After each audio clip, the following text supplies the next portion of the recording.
Are you struggling for consistency in your sim racing? Does your iRating look like a roller coaster? If so, we have good news for you. The way to get more consistent is to first understand what you're doing differently than the professionals. And VRS is the answer. With our competitive subscription, you will have the telemetry, setups, tutorials, and everything else you need to fully analyze your driving. Our data packs and the ability to compare your driving with the best in the world will show you exactly where to adjust your inputs, change your driving line, and shave seconds off of your lap times. And our powerful and precise Direct Force Pro wheelbase and precision pedals are being used by some of the world's best drivers. All these champions agree that VRS hardware is not just the best on the market, it's also priced well below the competition. So if you're looking to upgrade to direct drive and the best pedals in sim racing, VRS is your answer. If you want to get better, get faster,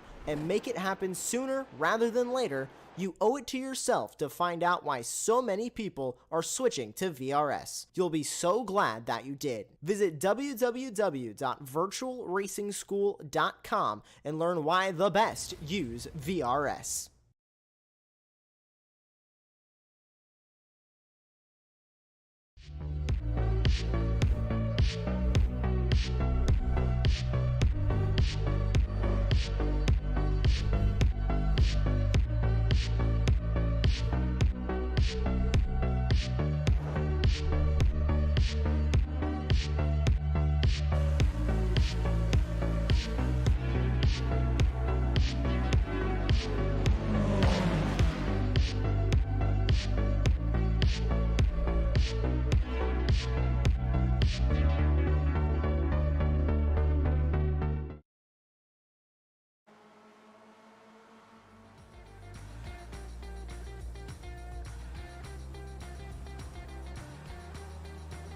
Hello and welcome live on Apex Racing TV for the SRF Weekend Warriors, sponsored by RaceVoice, here at the virtual track of Sebring. Sebring Raceway occupies the site of Hendrick Army Airfield, a training base for B-17 pilots in operation from 1941 to 1946. After the war, Russian-American aeronautical engineer Alec Ullman was seeking sites for converting military aircraft into civilian use when he discovered potential in Hendrick's runways and service roads to stage a sports car endurance race similar to the Le Mans 24 Hours, a race Ullman was inspired to somewhat recreate in the United States. Sebring's first race was held on the New Year's Eve of 1950, attracting 30 race cars from across North America.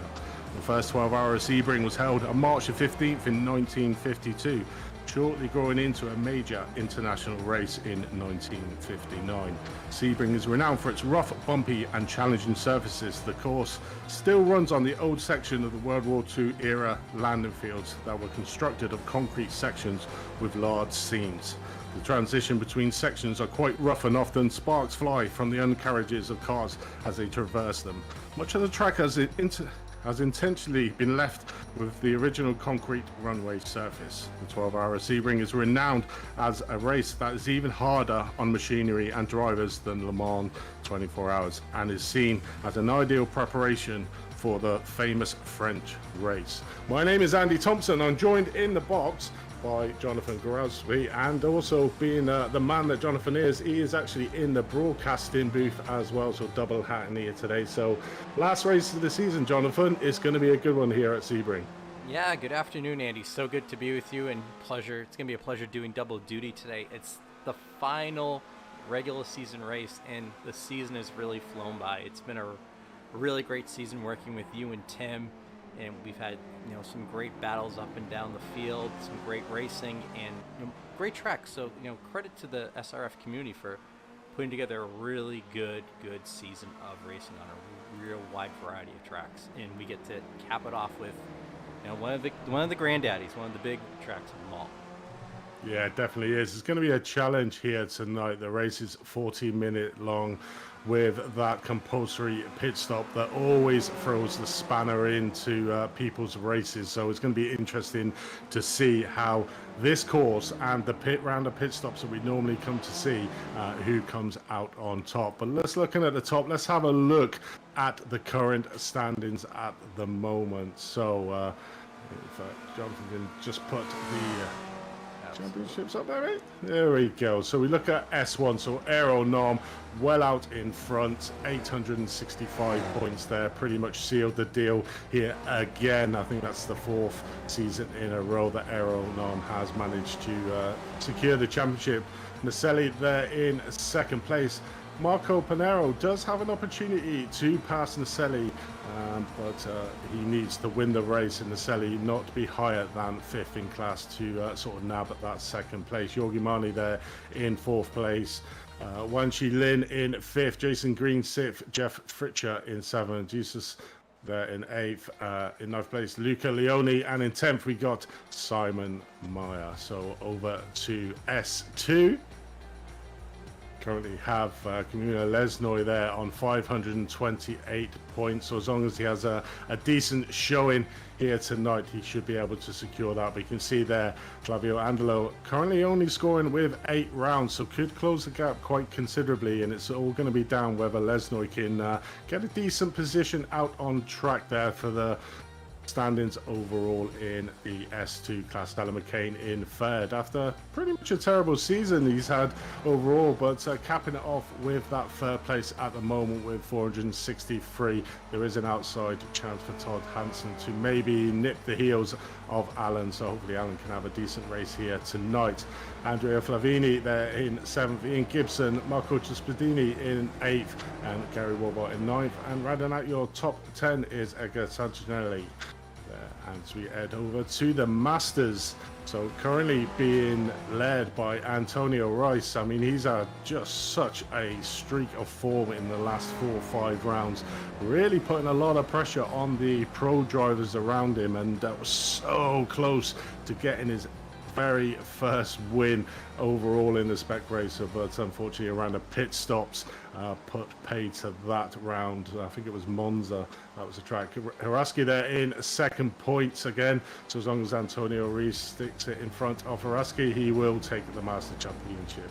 Tom Gradwell there in 3rd, Kenneth Batley in 4th, Marcus Burkett in 5th, Adam Bradshaw in 6th, Bob Kern in 7th, Jim Brewster in 8th, Stevie Ray, our organiser there, in 9th place, and Kurt Nunez in 10th place. We can see there from 8th down to 10th, all only scoring 7 rounds, so there's still opportunity for some points there, but that's the standings overall, and we are into qualifying at the moment, 14 minutes into a 20-minute qualifying, and Mani is currently on that pole position with a time of 2 minutes 21.274. And what always amazes me about this series, Jonathan, is just how close the cars are on the laps. I mean, this is an extremely long track, 2 minutes 22 a lap, but yet they're still so close to each other in the standings. Yeah, it's one of the great parts about Weekend Warriors, where you can have 20 or so guys separated by a second. It just shows how close the racing is. But you know, Jorg Manny currently at the top of the charts. A name I wanted to point out today is currently sitting 5th overall is David Gaspers, former multi-time SRF Weekend Warriors champion. Good to see him back. We know last time out he was not really happy with the new, what was then the new generation car, but great to see David out. And also, there's rumors going out, Andy, that this may be Aeronom's last race for a while. I've heard that, which will massively open it up for next season to have a brand new championship in S1. As we said, Aeronom pretty much dominating the S1 league, or the S1 classification, for the last 4 seasons. So probably some of the drivers are a bit thankful that he's maybe stepping back for a little bit of time to give the likes of some of the other drivers a spot in the spotlight. But we look further down the classes. Antonio Rees has managed to be top of the Masters at the moment and continuing his rich vein of form in the qualifications there in P7. Brewster in P8 there is that's probably one of his highest positions at the moment, as Jim Brewster there in 8th place, so a cracking run for him. Top of S2 is Alan McCain at the moment in P15th, with Andrea Favini behind him in P16th there overall. So Yeah, but the big thing for me, I think, is Reese and Araski. If Araski wants to challenge Reese, I mean, at the moment, he is currently down in 24th position. And Reese in qualification, Jonathan, is just outstanding, really mixing it up with the S1 class. Yeah, these two guys, Andy, are two guys that they're only in the Masters because they've hit a certain age. It's not due to lack of speed. These guys are really good. Mir Haraski was a Spec 1 driver for many years. You know, he graduated, let's say, into the Masters class. And Antonio Reyes, he's come so close so often to pulling off the big win. And, you know, it's been a lot of times he's the fastest guy, you know, hands down. I mean, look, if you look at the timing tower, for those that are new to the series, we have 3 different classes. So our Spec 1 guys are the guys in red. Those are the drivers 3K and above in their I rating. And then we have our Spec 2 drivers. Those are guys or drivers that are under that 3K. And then our Masters class, the drivers in yellow, those are 55 and above no matter what your I rating is. And just because they're 55 and above doesn't mean they're slow or back of the pack. As we look at Antonio Reyes, he's currently 7th overall. Yeah, definitely, and it's really great to see that the older generation, and I count myself as one of them, fastly approaching 50 myself, that you know, they are shown out on track as their own sort of running track, so it's always good to see. But like you said, the mix of iRacing in that Masters ranges right from the top into the Spec 1 leagues, all the way down the field. So very much vast range of iRating in that Masters. But overall, Yorgmani at the moment still topping the tower. Naselli there in 2nd place. Aeronom has moved up to 3rd overall. Walker there in 4th. Gasper's the one you mentioned there, Jonathan, in 5th place, but all extremely close is what we come to see in this spec racing for weekend. You know, and that's probably one of the things. I did a test. Well, I jumped in for one session earlier on in the season, and I just got the bug for this series, because of the close racing that you have in every single round. I think we've seen a race finish where the winner was 1,000th of a second between 1st and 2nd, so I don't think you can get any closer than that.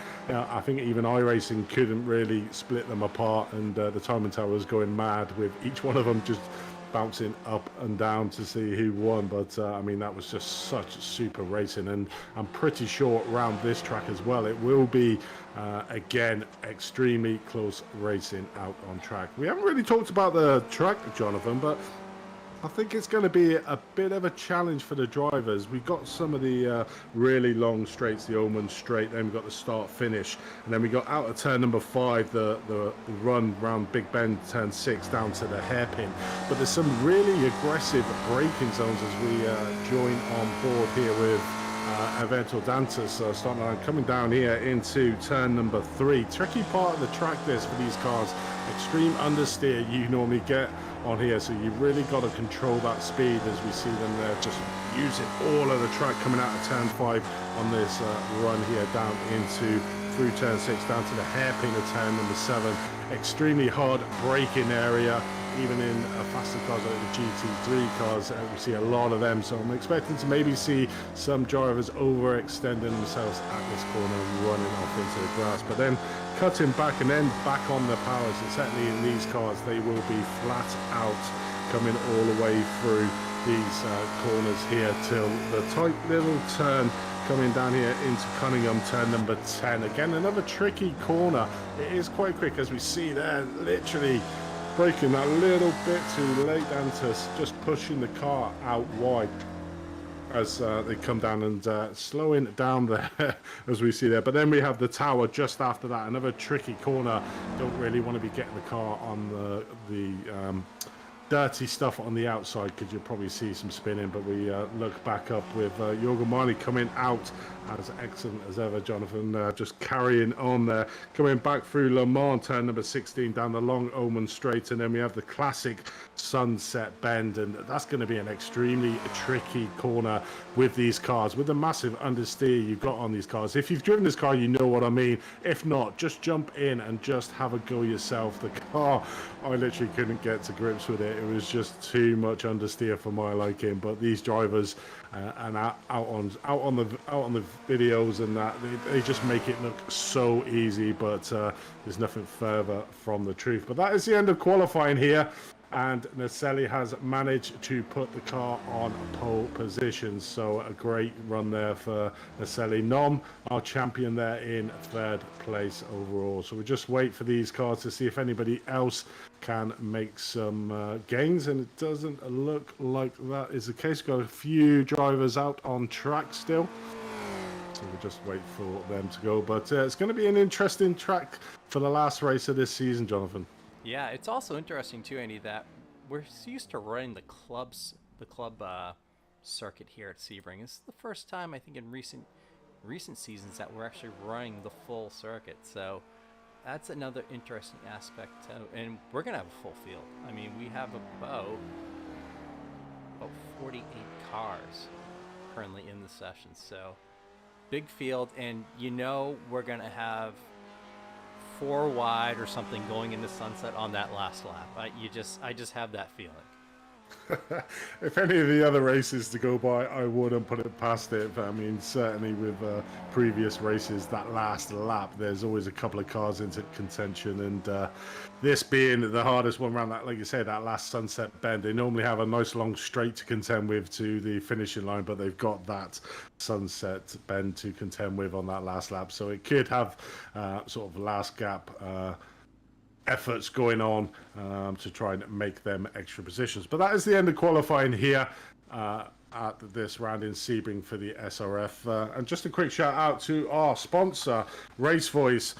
Is proud to be the exclusive sponsor of the Weekend Warrior Spec Racer Ford Series. Take your driving to the next level with on-track audio performance alerts with RaceVoice.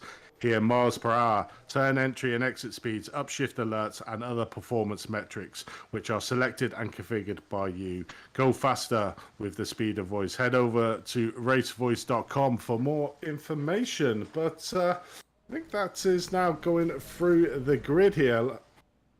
On a track, so we have Naselli there in first place, Yogamani in second, Aeronoma in third, James Walker in fourth, David Gaspers in fifth place, Studio Castro in sixth, Evo Dantas in seventh, and the top of our Masters is Antonio Rees in eighth, with Jim Brewster behind him in ninth place, Sergio Durelli in 10th, Wan Shi Lin in 11th, Jason Green in 12th.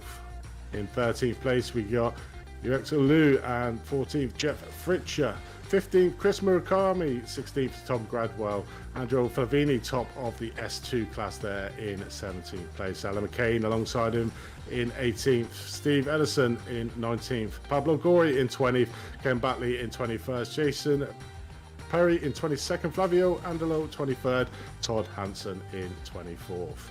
In 25th we got Kumo Lesnoy, Megan Overstreet 26th, Aaron Vogel, Haraski, Dassault, Loni, Kumo, Stevie Ray in 32nd, Jerry McKeevy, Mitchell, Jackson, and Bradshaw head out your top 36. In 37, we got Burakami, Nelson, Swig, Walbot, Cantor, Sherman, Campbell, Motta, Bertoni, Rodriguez, Cox, and rounding out your field of 48 today is the American Brad Short. 48 cars around Sebrings, 40 minutes of racing with a pit stop involved as well. So it's certainly going to be entertaining for these racers around this track. The first lap always seems to be the most important, so we'll see what happens here out on track today. But it's going to be an interesting one, Jonathan. Yeah, definitely interesting for sure. A huge grid, so it's going to be interesting what happens in those first few turns. I think last time we were at Sebring, we did have a multi-car pileup toward the back of the field, but just looking at some qualifying shows. Shout out to Jim Brewster. Heck of a qualifying run for him. Second in the Masters class, 9th overall. And also great to see Chris Murakami back. We haven't seen Chris in a while. Qualified 4th in the Masters. He's perennial Masters class contender. He's kind of, I guess you'd say, he's Antonio Race's rival, nemesis, even though everyone here really gets along really well. But nice to see Chris back. Yeah, and Chris obviously not in contention there for the Masters. Has only visited us a few rounds due to real life commitments, but whenever he is in the session, he always puts on a show. So it's all down to Antonio Rees for him to lose really that Masters win in this race, being in P8 overall. But Jim Brewster, like you said, a cracking qualifying for him. I don't think I've ever seen him that far up the grid, so really has put some practice into this race. I mean, it's just going to be amazing. But we were talking about that first lap, and I think the real treacherous part of this track is obviously turn number 1. Everyone probably vying for position coming down that start-finish straight. And then certainly coming down into turn number 3, that really slow section, you know, I'd expect to see quite a few cars maybe diving up the inside, trying to get that position, or over braking themselves going into there. So I'm hopefully that everybody can get through this first lap without incident, but it's going to be a tall order with a field of 48 cars, and certainly that whiplash effect the back of the field will be feeling on this rolling start. So it's going to be an interesting first lap, and like you say, you know, you can't win it on the first lap, but you can certainly lose the race on that first lap. So it's all important just to make sure you survive it unscathed, no damage, to be able to push on then for the next 40 minutes. But there's nothing worse, Jonathan, than, you know, you feel that you've got a real good opportunity and then get sort of taken out, or you take yourself out on that first lap. Yeah, you feel excited to get the jump, and you get caught up in someone else's accident, or you make a mistake and overthink it. But I just wanted to point out, starting 45th, most likely probably going to be our highest gainer is Andreas Bertoni. If he escapes any first lap melees, I have a funny feeling we're going to see him make up 10, 15 spots within that first lap. So the Bertoni watch is on. Well, it certainly is. I think it was 34 positions in the last race out in Indianapolis, so it's going to be extremely. I don't know why he does it. Maybe he just enjoys the fact of making the highest gains, but you will see his gain higher than a lot of GT3 fields that we have here on ARL. So, like Jonathan said there, we'll bring you updated on the Bertoni watch of how many laps he does. But the car's now just coming around sunset to start the first lap, just waiting for that pace car to go in, and it is Naselli just out front, just trying to put Marnie under a little bit of pressure here to try and get that leap, and there you go, he gets a leap, and Marnie was a little bit sleepy there, and Errol Nom has got the opportunity to take him into the first corner. He does it, has the important inside line, and Marnie has lost that second place overall, but fighting tooth and nail with Errol Nom here for the run down into turn 2 and 3. The rest of the field, we look at the back, going side by side, coming around turn number 1 as they come into the treacherous turn 3 here as we get through. But Naselli managing to get it through. Errol Nom picking Jorgo Marnie after that slow start off the start of the grid for the Swiss driver there in third place overall. Oh no. That's Antonio Rees, Andy. Oh, Antonio Rees there, starting out in 7th overall in this race. And we have come to see this sometimes in this season from Antonio Rees, having that awesome qualifying position, but then getting involved in a lap 1 incident that really puts pay to him. We can see him there just in 44th position, down 36 from where he started, so certainly not the start of the race that he wanted. But Errol Nom is on a charge. Racing that white 941 on the inside there. Oh, he just leaves it on his own. I believe he just came around, give it a little bit too mustard, coming around turn number 3, and spinning the car on the inside. It didn't look like anybody made contact with him, so that may be a self-intuitive, you know. I don't think been so. there, I think. I mean, he was battling with Walker right there, but I don't think they touched. No, I don't believe it was. But obviously, opening lap, cold tyres, really got a car on your inside. Really want to get that car in front of him, and obviously put a little bit too much right foot action on his car. As we see a car there go off extremely wide, and that is Todd Hansen there coming off a cropper and hitting into the tyre wall. Where is that out on track? That is coming through to, yeah, coming the corner just before Le Mans, turn number 15. So a little bit of an issue there for Todd Hansen. And this is so tough on those first laps where you have to wait for everyone to... Yeah, definitely. It definitely is. I mean, it's even worse on the first lap, like you say. So let's have a look and see what happened to Todd as he's coming up. Did he? Oh, it looked like he really closed into the car in front. Literally, probably tried to put the brakes on too much, and then, like you said, turning the wrong way round on track. Literally lets all the other cars go past before he could get out on track, and that's one of the pitfalls of the first lap incident. Is not only the fact that you spin it, it's the fact that trying to get back on track with 48 cars in close proximity is extremely hard. But looking back at the front of the grid, we got Naselli out in front, so managed to overtake Aero Nom for that position back again. So I'm pretty sure we'll be seeing a good battle between these two. Jorg Marni there in third place, still keeping up with this. And we normally come to see this as well, Jonathan, don't we, in the SRF? The front three or front four cars normally try and make a break for it, and it seems to get a little bit of a gap here between Marni and Walker in fourth place. Only slight at the moment, but if Walker comes under pressure from Gaspers behind in fifth place, and that's where the positions could be lost, and that's where the gaps can grow. So Marni needs to push on with Norman Naselli to try and break Walker, and Walker just needs to keep his cool, look forward, don't worry about what's going on behind him, to try and maintain that gap to Marni in front of him.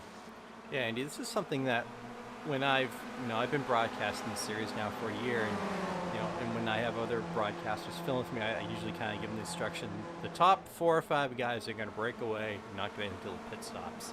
And then Tim and I also talk about how you have what we call the peloton, which is that massive herd behind your top 4 or 5 guys that are just in one massive bulk group. As we look at them, that's that group of, like, currently Fritcher, Yancey Lin, Dorelli. That's kind of the massive peloton group that's going to be right behind them, that hopefully stays somewhat organized.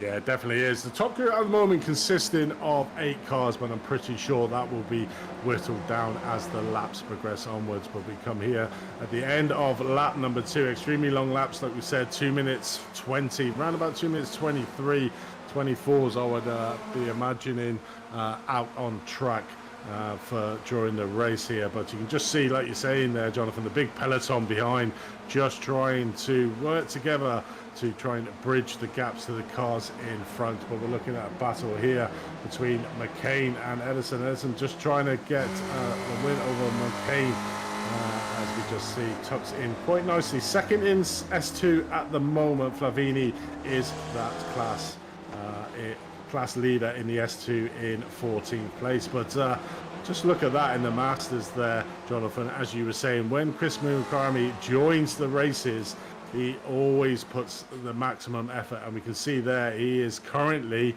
after the earlier incident with Antonio Rees, is the top of the tree in 13th place at the moment. Yeah, Chris is just so good. Such a steady, safe pair of hands, and I say that in the kindest way possible. He's just so solid. He may not be as on outright pace fast as Antonio, but the fact that he's always up there when he runs is really impressive. But getting back to the Bertoni watch, Andy, he is currently sitting in 25th, and he is up 20 spots. 20 spots in 2 laps. I mean, I don't know why the guy does it. It's got to be just his thing. He likes to sit at the back of the field and then just get shout outs on the stream for the biggest gainer. I mean, he certainly is at the moment. Campbell there, Dan Campbell in P28, up 15 places, so only 5 places from Bertoni. So as long as he can keep on his back, he might take the 2nd place overall in the most position gains. But we do have really big winners or gain positions in the SRF weekend. It's like a lottery of how many positions they're going to be up. I mean, with car grids of 48, you know there's going to be some big winners and some big losers. Look at out this on group track. in the back here. Look at this. Look at this. Literally, cars just snaking all over this Ullman straight on the back straight here at Sebring, just vying for that position to try and get in, trying to lose the slipstream. We haven't really talked about that slipstream, but these cars are renowned for really hooking up a decent slipstream on this track there as we watch our series organizer Steve Ray there at 25th, up 7 places from where he started out on field. So pretty solid day at the races for Stevie there. Currently about 6th in class at the moment. I mean, we look at the Masters, we've got Chris Murakami there, just lost the pace to Yaxi's lead there in 11th position, so he's currently in 12th. Then you've got Jim Brewster. Something must have happened to Jim Brewster because he's down 7 places in P16 because he was just behind Antonio Reese in P8 at the start of this race. So either he's just maybe not as quick as some of the pro drivers out there, had a lucky qualifying lap, and just thinking, do you know what, all I need to do is try and get some points for that Masters. But certainly I think there might have been an issue. We just kind of got sucked up in all the drafts, just kind of searching through our timing. Yeah, it probably is. But back at the front, Jorg Marni is really just put the pedal to the metal, coming from third, taking that third position, and at the moment sort of really trying to stretch this field. We always come to see these in this race, and Jorg Marni really got his bit between his teeth, really stole a lead off the Naselli and Nom, who were fighting for that top position. Currently half a second, that will be pulled back in down the back, straight down the Ullman straight here, but Marni really showing his intent here at Sebring, just trying to get some last-ditch points in that championship overall, just to show what he can do here, but really putting it to the likes of Naselli and Nom at the moment. Manny is someone over the past few seasons who has really raised his game. You know, he's done a really great job over the past 2-3 seasons of really finding those extra seconds, really picking up his pace, and he's doing a great job. He's a potential championship threat if we're looking at next season. Well, we certainly have, and as we said, you know, we're not going to have the habitual winner, Aero Nom, next season, so it's wide open. I mean, you've got the likes, like you say, Jorg Marni, Naselli, he's always a good one. Dorelli's really good. He's got really good tactician brain as Dorelli there in P6. And if it's a slipstream in race, Dorelli will certainly be there. We saw a masterclass at Virginia Raceway where he let go of the lead at the last lap to get that slipstream effect down the long back straight, and it really paid off for him. So, you know, has really got a full race brain on it. But yeah, currently 5 minutes, 10 minutes into a 40-minute race, and be interesting to see as we see here Abato Araski just taking Campbell there, coming down into turn number 3. So Araski trying to make a charge at the moment, currently in P23, so has Batley and Gradwell in front of him for the Masters to try and leapfrog that position. I mean, it's all open at the moment. Araski, who was second in that Masters Championship to Antonio Reese, but Antonio Reese is, I'm just having a look down the timing tower, currently up in P30, so, you know, as was in P44, so has made some really good ground from that earlier incident on that opening lap round turn number 3 to try and fight back the position to make it that this championship, or the Master Championship, is his. So he just has to be round about Haraski, and with Haraski there just losing another position, fighting out very much with Fred de Sol there in P24th and 25th. He's certainly gaining back the positions is Antonio Reese, but probably reeling. It's like Dantas, sorry about that. It's like Corrado Dantas having off. Let's take a look at that and see what happened there. He was off for a little bit. Let's have a look at this. This is coming down into Cunningham, I believe, here.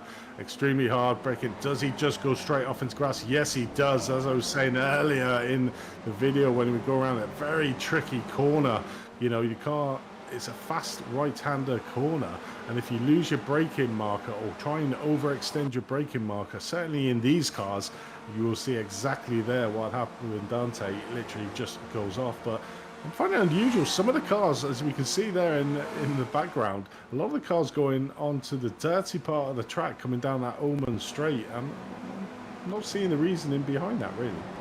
Yeah, it's I think it's a little too early to do things like trying to break the draft by getting into that. I don't know what the process is right there.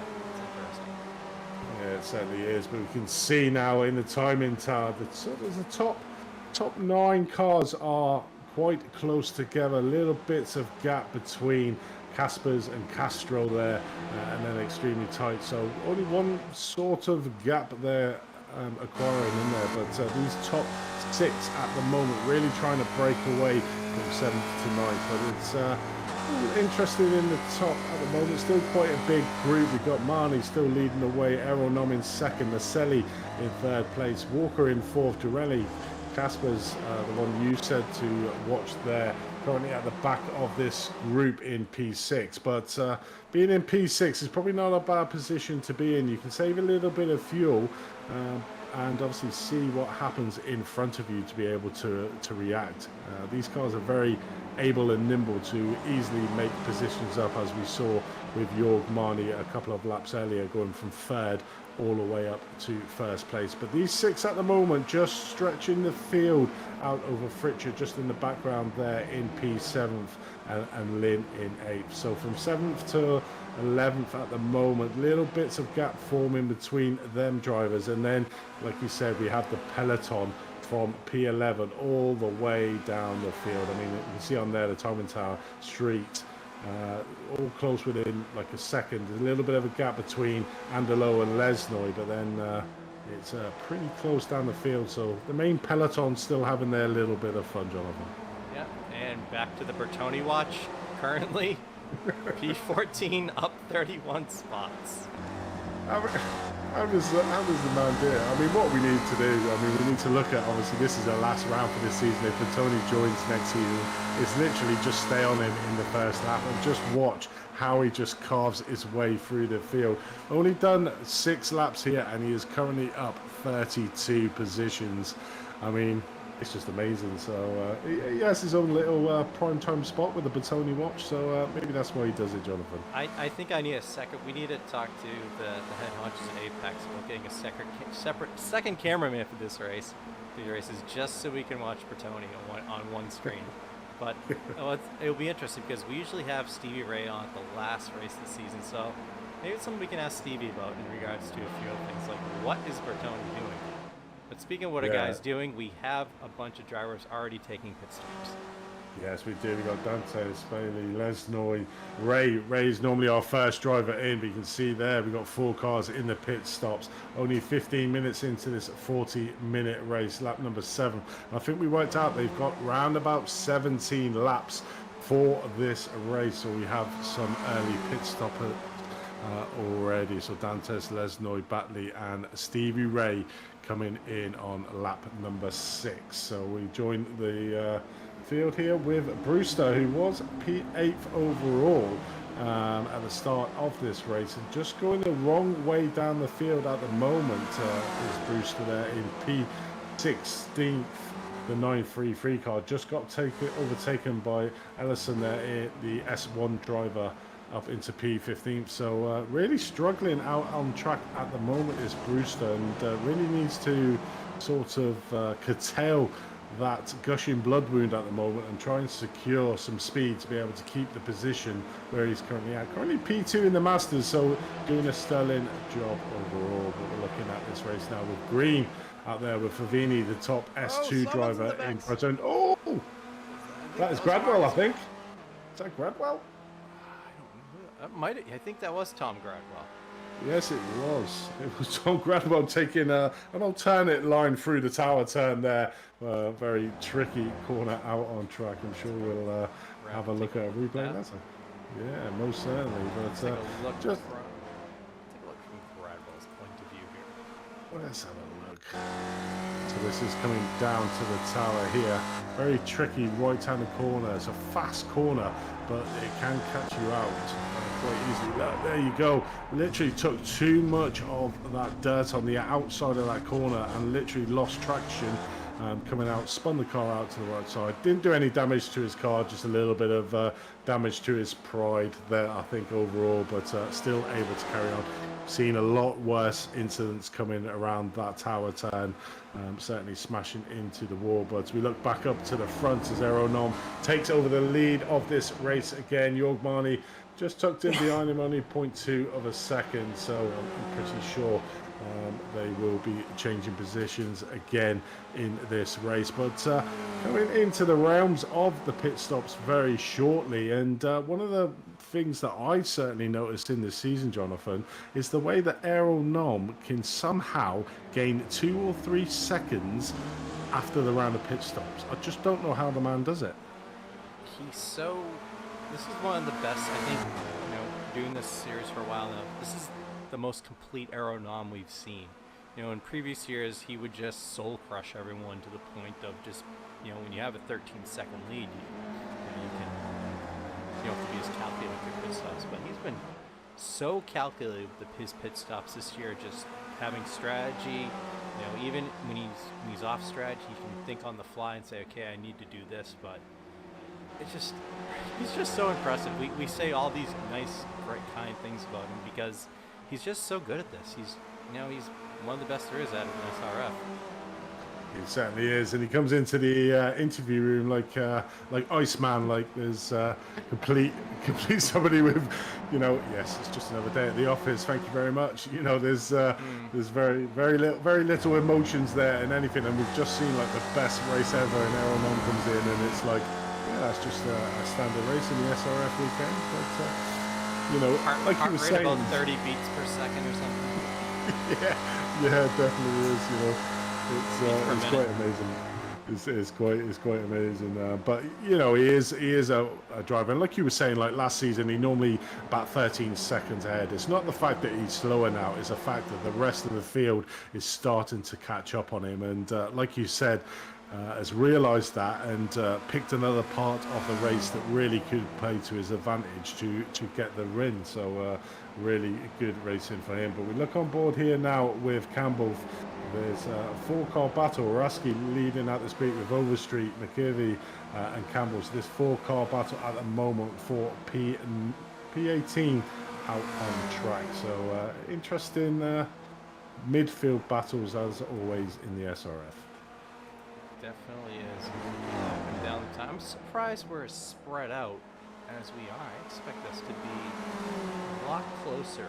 I mean, all the closest is really that front 6 or 7, and then after that there is, we have Bertoni, Miracani, Mifovini, and Green, and then after that is maybe 1 or 2 battlers, really. Yeah, it's very spread out, and it's probably just one of the features of this track, Jonathan. Is it can catch you out really easily, and in this type of car, like I said, with the massive understeer you normally get on here, and then the massive oversteer, it's one of the tricky combinations Sebring plus this car, the Spec Race 4, to be able to do. So probably seeing quite a few cars making little mistakes, as we saw earlier, where you're not damaging the car, but you're losing a lot of time, and that's really spread out the field. I mean, from P21 all the way down the field, there's literally 2 battles from that position, which is very unheard of, really, for the Spec Racer Ford. But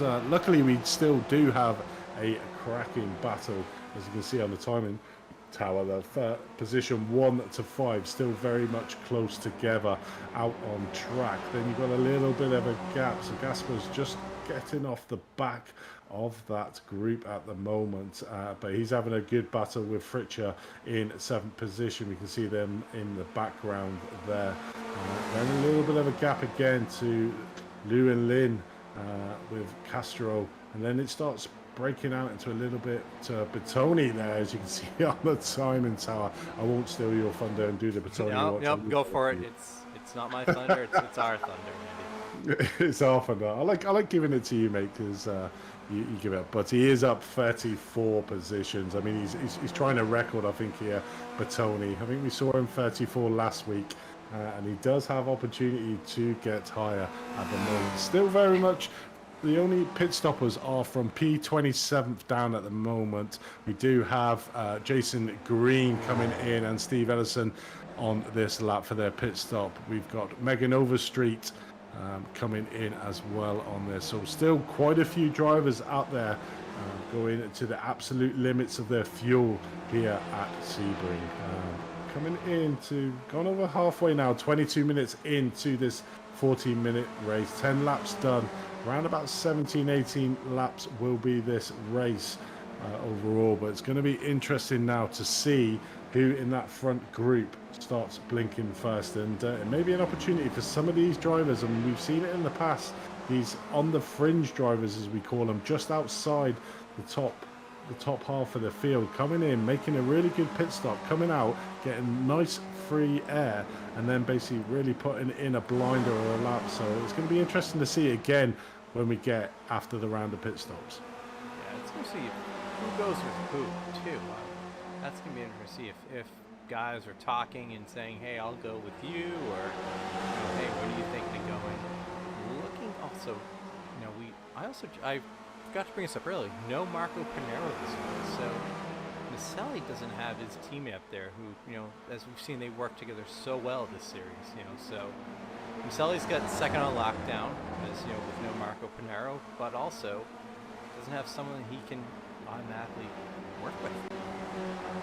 No, not at all. And probably that's where that, just being the rear gunner of this group, you can really change your strategy, because you can see all the cars in front of you, seeing what they do, who pits when, and it wouldn't be a bad idea for, we look at Walker here, to pit when Errol Nom does and literally follow his tactics. We said it before, he always seems to get 1 or 2 seconds advantage from the pit lane on there. So we see here as Naselli goes into the pit, so he is the first to blink. Nom, Mani, Durelli, Walker all still staying out at the moment, and it's going to be interesting to see where Naselli comes out, and is he going to be involved in a lot of backmarker traffic that really could put pay to his race here. So it's going to be interesting to see. But Nom takes over the lead again from Mani in second, Durelli in third, Walker in fourth. But Glaspers has closed that gap slightly. It was around about 3.5 seconds. So Glaspers and Fritcher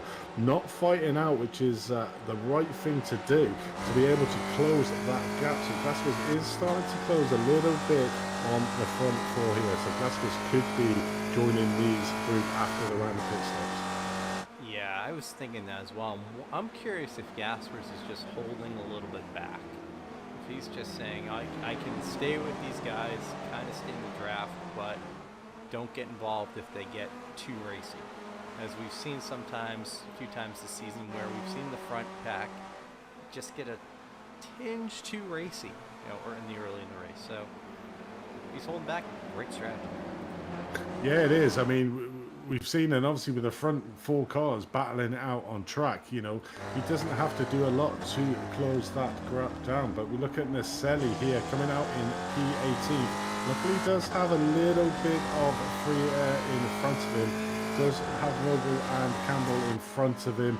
They are a couple of seconds up the road from him, so does have the opportunity to put in a fast lap here on his out lap, and it's going to be interesting to see when the front four actually do come in for their pit stops. Not sure where they currently are, so as we watch them here, they're coming down onto the Ullman straight here. So will this be the lap that some of these front drivers do pit? They're going extremely deep into this race, literally probably losing every ounce and every drop of fuel in these Spec Racer Fords here. But it'll be interesting to see who comes in or who blinks next. As we watch cars coming around sunset here, is somebody going to dive into that pits? Marnie looks like he's going on the inside here, and he does. And oh, what happened there? Was that caught up with a back marker? Oh, Gaspers! Oh! Gaspers, what happened there? The back marker. Who was that? Car number 92. Just trying to figure who that was. I'm not sure what he was doing there. He was going extremely close on the inside, and toes back to the pits. I'm not sure why he towed back. He was literally on the entrance. Wow, that was a bit. So I wonder if we get a replay, Jonathan. I'm looking for 92 is. Let's see what we can find here. Just have a look there and see what happened there, because that was disaster coming into the pits there. Nope, that's. Oh, it might be. It might well be. I think he's just come off track, gone onto the inside, and then literally tried to get out. He's in no man's land. He didn't know, and then that's where we Let me scored get the that hit. from another angle. Yeah, if you look from the rear of it, he literally didn't make a decision on what he wanted to do there, which was This is Mark extremely. Sherman. So you can see there, he's literally come off track, saw the cars come round, went to the inside, he's on pit lane, and then basically, absolutely, that's a bitter pill to swallow, isn't it? If you're David Gasper's doing a really good race, like you were saying, just on the fringes of the front five, and then unfortunately a little indecision there from one of the back markers. I mean, to be fair to him, with the amount of cars that were coming past him, he probably was like, well, what should I do here? There's loads of cars, and then deciding, right, I need to get back out because I'm not coming in for my pit stop, and unfortunately Gasper's there colliding with the back. That's so disappointing, because I think we were really looking forward to seeing what David Gaspers was going to do in the second half of the race. It was, yeah. It was unfortunate. I mean, I'm surprised that Gasper's actually towed to the pits and he didn't just drive in, unless that car was completely non-drivable to be able to do that. It's a bit strange there, but we're currently on board here with Brewster, he still hasn't made his pit stop. Neither has Rusty. Oh. We have a whole boatload of guys going in. Yeah, top six there. Nom, Walker, Dorelli, Fritcher, Lou, Lynn, Bertoni, all in the pit lane here on lap number 13. Hopefully lucky for one of these drivers, certainly. But we'll keep an eye on Naselli, who came in a couple of laps earlier. Has that paid off for Naselli, or has he lost a lot of time? So it is. It's the mass exit. They were all watching Errol Norm and said, right, he's got in. So as we watch Naselli coming down the start-finish line, they're all on the pit exit. Here comes the lead group. Going to be extremely close. Naselli is going to be in contact. He has managed to keep up with the lead group. Lost a couple of positions there out on, but Castro, I mean, what a pit stop from himself and Walker. Leapfrog Nom and Dorelli in the pit lane. And as we were saying earlier, with Nom normally getting a couple of seconds after they're around the pit lane, I think Castro and Walker is... Castro hasn't pitted. No, Castro hasn't pitted. He hasn't. No, Walker. But look at Walker's pit time. That is insane. That's like near 9/10 of a second less in the pits than Aero Nom. We normally see Aero Nom literally taking every last little minute. So I wonder if Walker does have enough fuel, or if Aero Nom has had an error in his calculation. But we see here Aero Nom just breezing past, coming down into Cunningham, taking back that second place. And as you pointed out there, Jonathan Castro has not pitted yet, so he is our last remaining driver to come in to the pit lane. Is Dudu Castro. Had a great round out in Indianapolis in the last round, got that podium finish, but he will lose a couple of positions to Norman Walker, which is where the race really is. Naselli didn't really lose a lot of time coming in that early, but didn't gain anything either. So Naselli is pretty much status quo. So nobody's really gained or lost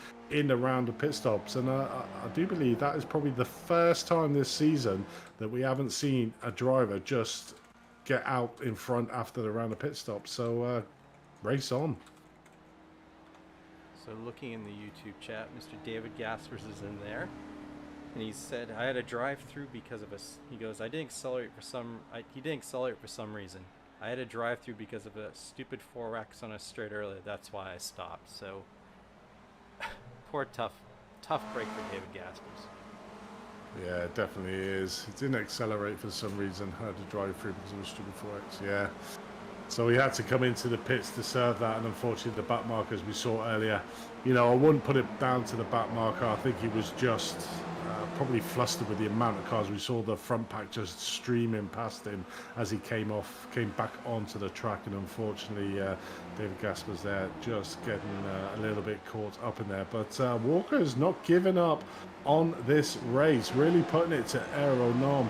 Just saw Aeronom on the last lap take the lead again, and Walker's just taking it back. So you do have that advantage of that slipstream effect coming down the Omen straight and the start-finish straight. It'd probably be a lot less in the last round as we see it again. Aeronom taking Walker at the same, no, that was down to turn number 7, the hairpin there that Nom says, no, I want to be in the lead of this race, lead it out, as we currently have 7.5 minutes left of this race, so around about 3 laps.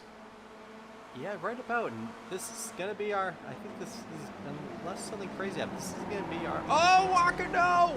Oh, no! There's a commentator, guys, Sully. if I've ever seen. Oh, that is right on. You did it. Oh, no, Walker. Yeah, Walker having an exceptional race there. And unfortunately, Jonathan, you can take the blame for that. But we're looking here, side-by-side action coming down into Tower, I think that is. Yes, it is. Little bit of contact. No, that is Cunningham, actually. Coming in, Cunningham, very tricky coming on the inside there. And Walker probably distraught with himself, just returning the car back to the pits. And what that has done to this front group is Durelli there is now in second place, got clean air over Marnie behind him, who's having a real good fight with Lynn and Lou behind. But Nom got a 1.5 second gap, just gifted that gap there with that slight incident with Walker really coming out on front, and that's terrible news. Manny, who was always there and thereabouts, got caught up in that as well, and literally been cut adrift from the front of this group. So it was a 5-horse race until Jonathan did that dreaded commentator's curse that we all do, and yeah, it's yeah, a bit of an anticlimax now to this race. I think Norm at the moment 1.6, still got an opportunity for Durelli to gain that time back, but time is fast running out. I think the battle here at the moment is for third place. Lynn managing to take on Marnie, making a huge mistake there coming through turn number 4, giving that place up to Lynn. Oh, Lynn, hold on to it. Oh, oh my word. Lynn there just giving the place over to, and Lynn is just going down, and so Lou and Manny just managed to get the position back. These 3 drivers, I think 2 of them just had classic mistakes coming through turn number 4 or 5 to be able to give the positions. And the one that's come out the top to actually Lee is currently up 10 places and is currently holding that 3rd place after the 2 mistakes from the drivers behind. Yeah, now things are starting to get a little crazy again now. Now that it seems like our lead, Aeronom's kind of, I wouldn't say put it away yet, but he's getting there. It's starting to get a little frisky in various spots. Looking at this battle here, our Masters class leader and our Spec 2 leader involved in a fight here.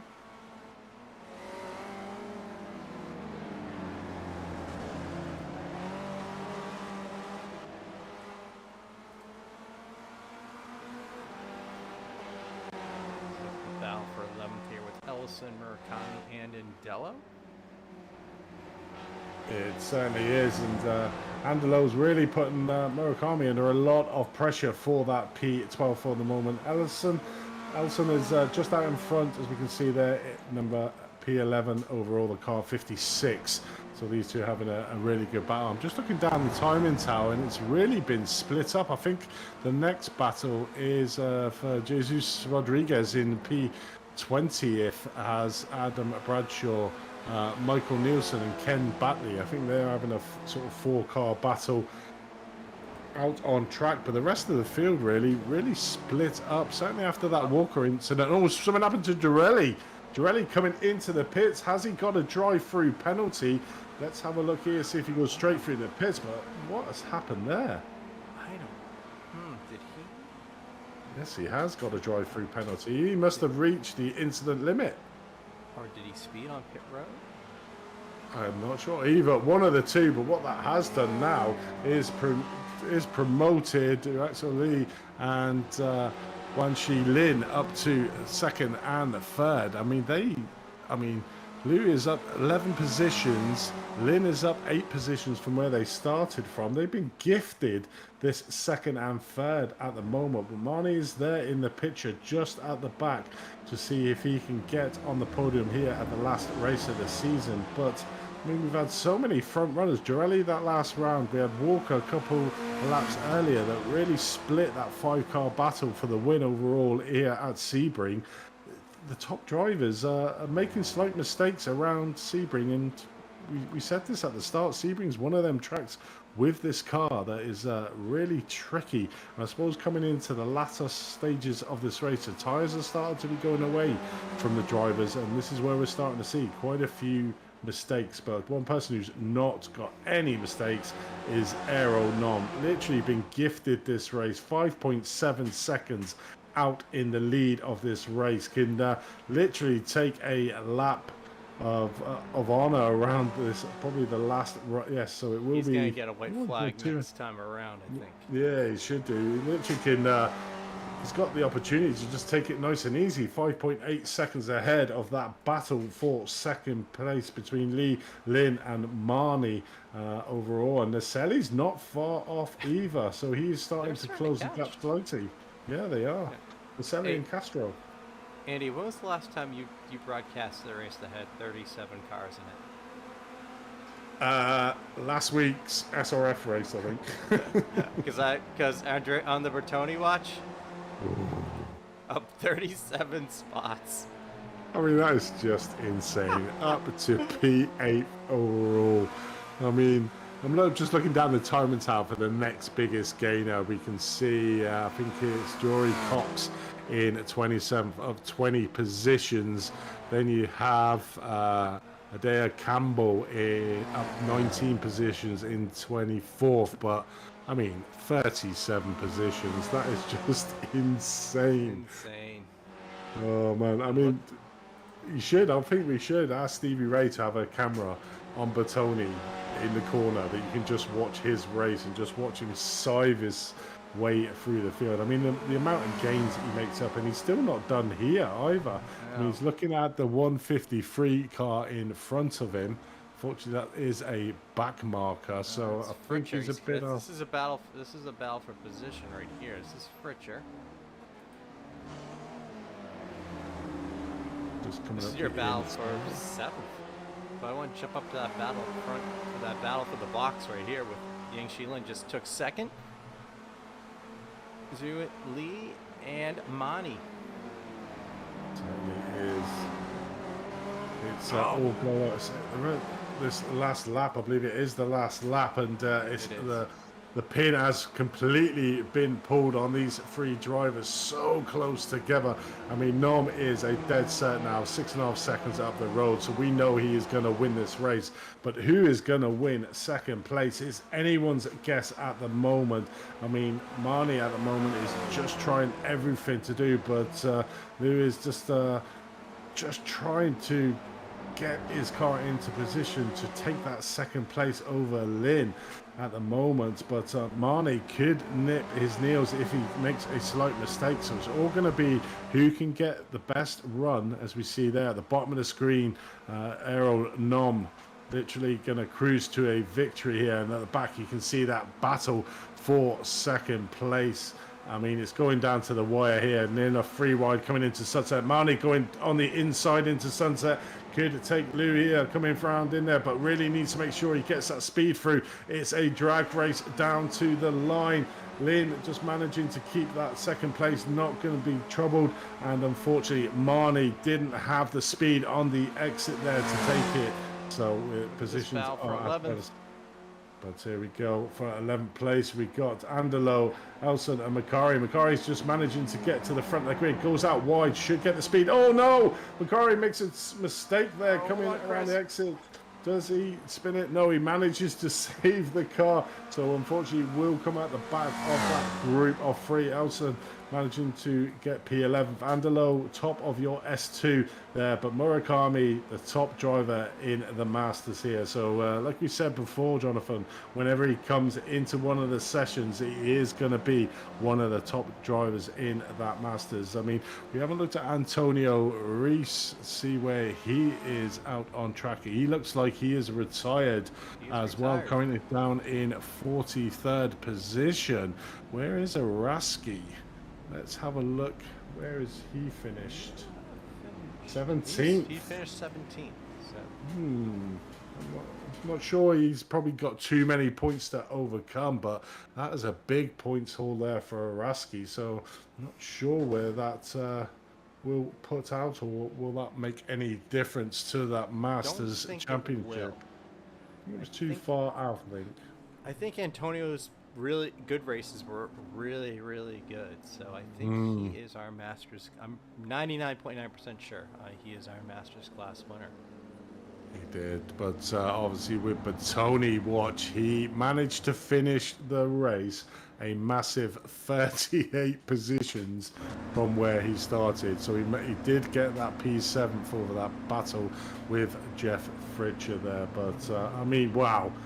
It was a really close race up until about 10 minutes, and that incident with Walker really put pay to the main battle that we were watching unfold for the majority of this race.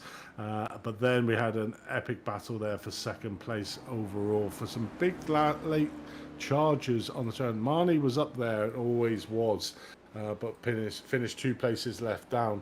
Joando Lin finished in second, 11 places up from where he has, and we can sort of look at the race results here. So Aeronom is your winner again and your S1 champion, 6.5 seconds ahead of Wanshi Lin in second place, but he had an epic battle with Zhao Lu and Jorg Marni there pretty much for the last after the round of pit stops. Naselli really losing out for that Walker incident in P5. Dudu Castro in P6, another good outing for the Brazilian there. Andres Bertoni, as we said, up 38 positions to P7. Jeff Fritcher in 8th. Dorelli in 9th. Jason Green in 10th. And Steve Elson in 11th. Top of your S2 is Flavio Andalo in P12. Top of your Masters, Chris Murakami in 13th. Alan McKay second in S2 with Kumo Lesnoy there in P15, so he will be your champion in S2. Jim Brewster, obviously after that excellent start, did manage to stop the rot and end second in the Masters overall in P16. Muriel Haraski in P17th. Adam Bradshaw in 18th. Rounds out your top 4 in the Masters. Michael Nielsen in 19th. Gerald McKeevy in 20th.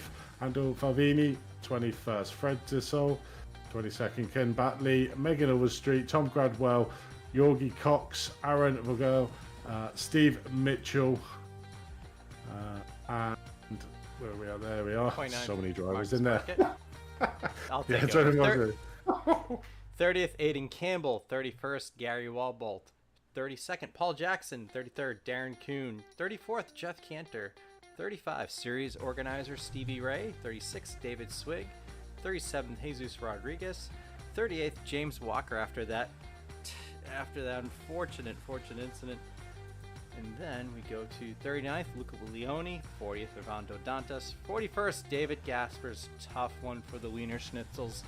42nd, Mark Sherman. 43rd, Antonio Race. 44th, Rafael Mata. 45th, Todd Hansen. 46th, the Potato Man, Jason Perry.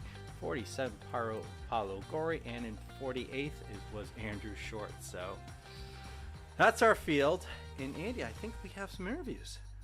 We certainly do, and let's pull in the series organizer, Stevie Ray. Stevie, welcome to the commentary box here. So another end to what has been another exciting series. Just give us your take on the series as a whole, mate. Oh, yeah, it was a lot of fun. We got a lot of good support, standard, a good steady number of people every week. So it's the league's doing good thanks to everybody that supports it. You just can't ask for a better group of people. I mean, myself and Jonathan were in the box, and we've sort of got an addition for yourself for next season. It's called the Andreas Bertoni Watch. Yeah. I mean, I just don't know what that guy does. I mean, he decides probably I don't want to really qualify, and then up 38 positions from where he started in this race, 34 last week. I mean, do you know why he does that? I do not, just for the challenge, I suppose. We used to give a hard charger award and give a point or two for the weekend, and then guys started laying back and doing that just to get it. So we quit giving the points award and just kind of noting it. But I think you have to resend that email, Steve. yeah, probably. I mean, it's just amazing to watch how he can slide through. But I mean, overall, I mean, I'm very much new to this SRF season. Came in for one broadcast and then absolutely loved the racing out of track and decided to join the team. I mean, how do you keep the people engaged this much, or is it just the fact that this car has just that cult following out on track? Yeah, that's part of it. There's a really good community in iRacing. A lot of our regulars, I think, are a good cause for that. As far as the league, like I tell them, you know, it's their league. It's the guys on track that make this such a great league week after week after week. I get the pleasure of setting it up and kind of coordinating it, but it's the guys on track that do it. So they're the ones that really own this league, and I think that makes a difference. Yeah, you should never underestimate what you actually do, Steve. I was an admin here at Apex, so I know the work involved in setting these sessions up, keeping the drivers nice and calm, dealing with all the issues that you do come out with this, and you do an absolutely sterling job. And it can be seen week in, week out with the size of fields that you do have. So I think from myself and probably Jonathan as well, you know, the amount of work that you put in to get the series off the ground and keep it going for as long as it has been going is amazing. Well, thanks, Andy. I appreciate the kind words. I'm sorry, go on. Go ahead. No, I'm just saying. Obviously, we've got a special event next week, the V runoffs, and I was wondering if you'd tell our viewers a little bit more about it. Sure. It's been the V runoffs or Big Grid or combination of both names for about 34 seasons now, so over 8 years. Every Sunday, week 13, we put on a special event. We try to get 60 cars, all SRF. In the past, recently, we've added a second support race to it, and it's open to all people or all drivers with a D license or above. It's not just the league members, so it's just for fun. This time we're doing VIR since SCCA's got their runoffs at VIR. iRacing's going to do VIR. We thought we'd jump on the bandwagon and do VIR for this season. We're adding the Formula V's as an opening race. You guys are broadcasting both races, and we've got a little fun challenge. I do a lot of work with SCCA, so I challenge them to come in. And we're going to award points in both races, and you can represent SCCA or represent Weekend Warriors, or you don't have to represent either, and we're going to see which club is kind of a king of the hill, so to speak. Yeah, great. So if somebody is watching this and wants to get into that race, how do they go about it? Yeah, this and league information and all that is on the website. It's esportsracing.com. There's entry information on the iRacing private and hosted forum, on the SRF forum, in Discord. There's plenty. You can ask any of the regulars on track where it is, but esportsracing.com, that will get you to all the leagues and all the information and where to go for this V runoff sign up. Yeah, definitely. So obviously, as you see the size of these grids already, if you want a place on that special event, you have to be quick. So head over, like Steve said, to his website to sign up for this. But Steve, obviously an end of another cracking season, and obviously I'll be joining the commentary team for that week 13 event, so really looking forward to that. But have you got any finishing words that you'd like to say on this the close of this season? Yeah, I just want to thank all the Weekend Warrior members. They're like I said, they're the ones that make it what it is. Appreciate their support during the season, coming out week after week. RaceVoice, their support, sponsoring, making this broadcast possible. They've told me they're going to be with us through next year, so that is awesome news. We got some stability, and appreciate you guys broadcasting. You guys do an awesome job. It's a pleasure, and it's made easy for us with all the action. But thanks, Stevie, for another cracking season, and we'll look forward to the next one. All right, thanks, Andy. See you guys. Cheers. So that was Stevie Ray, the organisers there, and we'll have a quick chat with some of the drivers here, and over to you, Jonathan. Joining us in the booth right now is our Masters class winner, Chris Murakami. Chris, thanks for joining us, and great to see you back. It's great to be here. Yeah, so we haven't seen in a while, and we were saying, Chris is back, so he's definitely gonna be up in the mix. So take us through your race. You know how things went. Well, this week I didn't really get much time to practice, so it was I wasn't really confident out there, and just kind of hanging in there and not making any mistakes really. Just it's a big draft track, so you can stay behind a guy and suck their drafts. So so I was partly doing that, partly trying to get forward, but I just didn't have the confidence today, and then I was lucky I didn't blow it on the last corner. I don't know if you guys saw that. That was So take us through that. Well, going in the chicane before, I messed up, and so coming off the corner with Steve, he was in back of me. I think he was in back of me, and I had to take a different line, so I didn't get the speed, and Steve and Flavio kind of were right on the inside of me, and we're all hugging that right wall.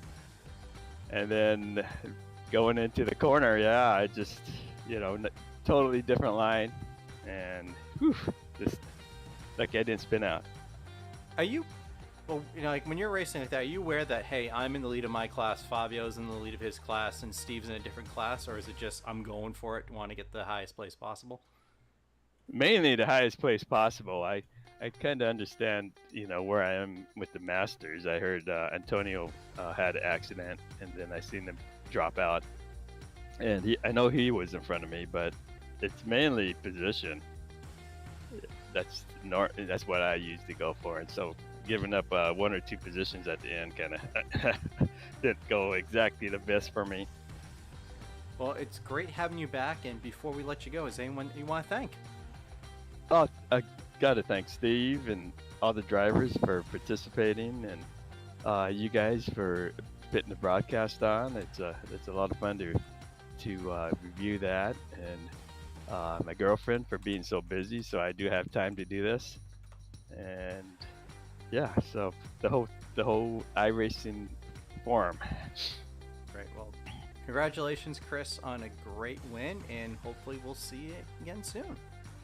Yeah, I should be participating in most of the races next quarter, but I still am pretty darn busy.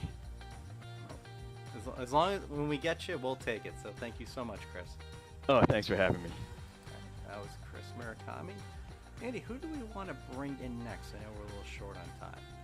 Yeah, we've got Flavio Andola here, of the winner of the S2. Flavio, we just saw on screen there a little bit of a battle between yourself, Chris Murakami, and Steve Elson, certainly coming around that sunset bend. Were you aware of how hard that you three were fighting, and it nearly come to blows in that last corner? Yeah, and it was really fun. I was just thinking I need to just stay behind you here. But then we went for the fun, while we race together, so we can trust each other. So I just followed Steven and grabbed behind him, and I knew that I just had to keep in the inside, and got a bit of luck there, and no incident. I finished 0 incidents. It was a really great race for me. I think I may have won the championship. It's certainly going to be close. I mean, I haven't got any results, but I think Lesnoy did finish only 3 points behind, so it's going to be extremely close in that S2 class overall. But you did have a great race here today. I mean, it's the end of the season, another grueling season out, but I mean, you guys just must have so much fun out there racing these cars on a Sunday night. Yeah, it's really fun. These guys are really great. You know, we can trust each other and race hard and know that everybody's going to respect each other, so it's really great.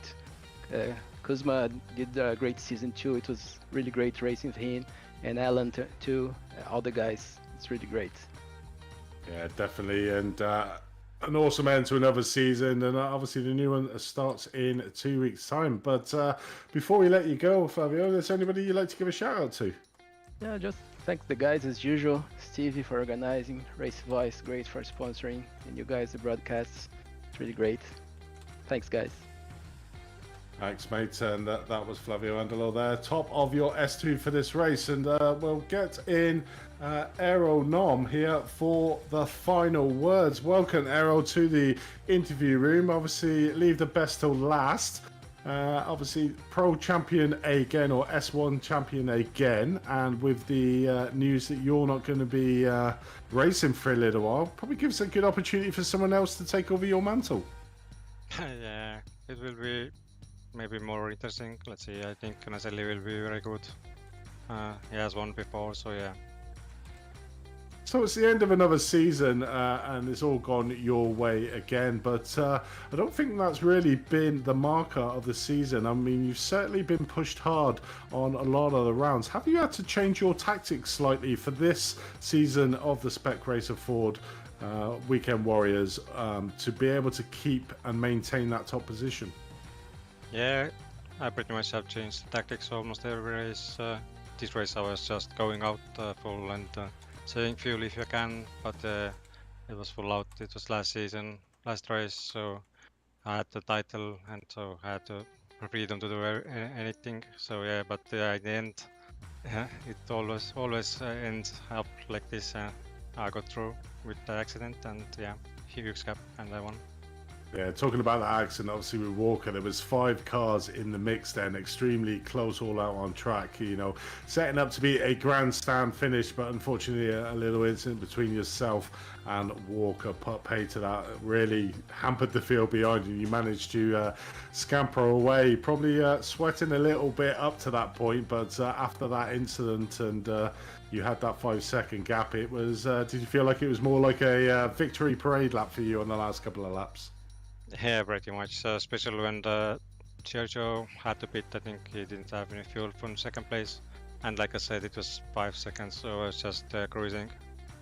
Yeah, definitely. Well, I mean, congratulations again. I think that is 4 seasons in a row, and probably a well-deserved break for yourself, like you say, to give somebody else the limelight that you've certainly had for the last 4 seasons. But have you got any words for the next season's champion out on track, obviously with you not racing next season? Yeah, it will be interesting, like I said, and yeah, just yeah, I don't know. Yeah, definitely, but I'm pretty sure you'll come back when you are refreshed. But congratulations again on the S1 win, 4 times champion Aero Nom. Have you got anybody you'd like to say any messages to? Yeah, I'd like to thank all the drivers and all the league admins and Steve and the sponsors. And I think it was my 8th title overall, so I'm not sure. Steve told it's 8, but many thanks to everybody. I mean, I think you've taken the biggest mantle anyway of the wins anyway, so congratulations there, Errol. Take your rest, and hopefully we'll see you back in the future to try and retake that crown to whoever might have it. So congratulations again, mate. Thank you, everyone. And that was Errol Nom there, your Season 1 championship. But that brings to an end now this latest season. Like you said, there's a week 13 race. Head over to Ray Esports webpage for more information on that. But obviously, just to make sure you get in there quick, because these grids are already huge. A big thank you to the main sponsor, RaceVoice, for this season, the exclusive sponsor, a long-term advocate of the Weekend Warrior Spec Racer Ford series. So big thanks to them. But I've been Andy Thompson. I've had Jonathan working extremely hard beside me in the commentary booth and also giving our wonderful pictures here. So a big thank you for Jonathan, and a big thank you for Tim, who unfortunately wasn't able to do this, has been here pretty much for the last 2 seasons at every race. So he was missed today. So a big shout out to you, Tim. But from here at Sebring for the SRF Weekend Warriors, we say good night, but look forward to a new season starting very soon. Good night.